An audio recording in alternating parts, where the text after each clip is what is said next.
Welcome to Apostolic Life in the 21st Century, a podcast dedicated to helping modern-day believers live out the teachings of the first century church. This podcast is part of the teaching ministry of Dr. David K. Bernard. Dr. Bernard has dedicated his life to studying the Bible and helping believers apply its message to their daily lives. In Apostolic Life in the 21st Century, Dr. Bernard answers your questions about what the Bible teaches and how those teachings apply to everyday life. Thank you for joining us for this broadcast. The North American Church focuses quite a bit of attention on two specific religious holidays, Easter and Christmas. However, some apostolic believers, including many outside North America, view these celebrations in a very negative light. They are concerned about the pagan origins and overtones of those two specific holidays, as well as their connection to Catholicism, and they argue that Christians should not participate in Christmas and Easter celebrations. What does the Bible say about holidays, particularly Christmas and Easter? Should a Christian celebrate those holidays? The Bible gives us clear direction in Romans chapter 14. So let me read a few verses here. I've got the New King James. Romans 14:5 says, one person esteems one day above another, another esteems every day alike. Let each be fully convinced in his own mind. And then verse 6, he who observes the day observes it to the Lord, and he who does not observe the day to the Lord, he does not observe it. Essentially, what we have here is the concept of Christian liberty. So basically, on any issues that are not moral, where the Bible doesn't give explicit teaching that it's sin or not sin, that means we as Christians have liberty to make personal choices.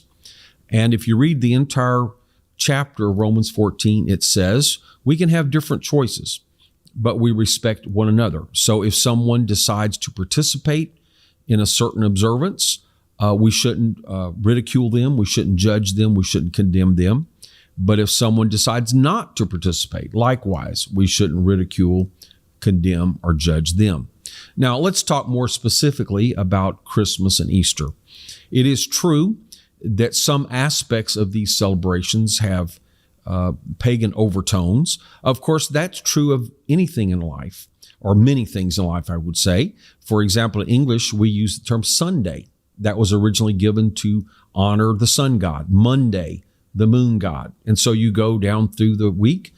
Thursday honors Thor. Now, if I'm using those days to honor the sun, so if I say, let's meet on Sunday, and you understand me to say, let's worship the sun god, then that would be wrong of me. But if I'm just using that as a cultural expression, an English expression, and neither you nor I think I'm giving any honor to the sun, I'm just using the conventional names, then I haven't done anything morally wrong.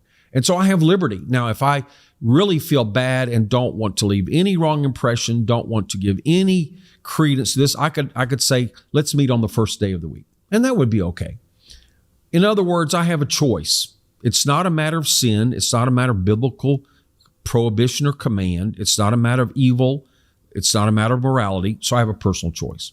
That's how I look at things like Christmas and Easter.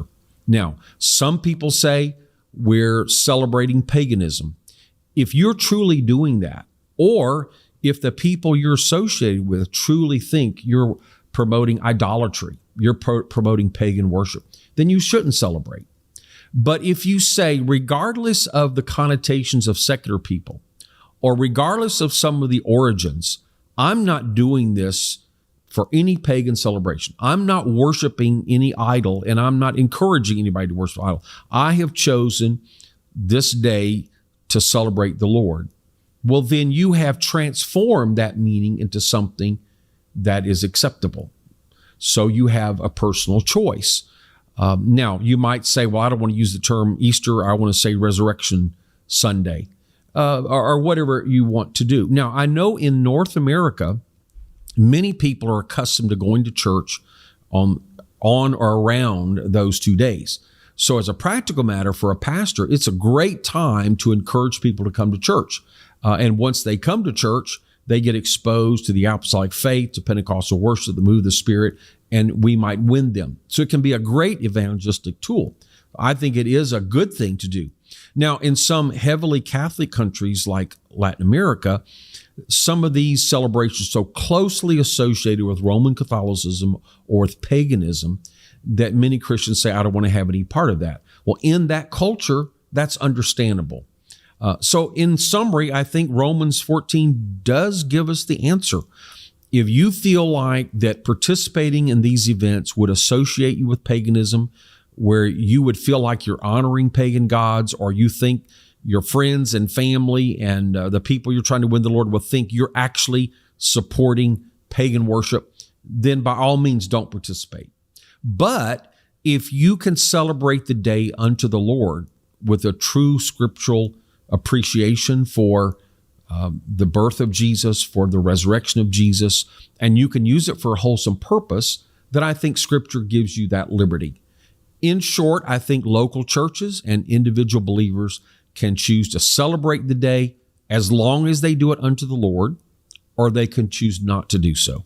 Now, let me give you one final thought. I grew up in Korea, where my parents were missionaries, and it was a predominantly non-Christian country.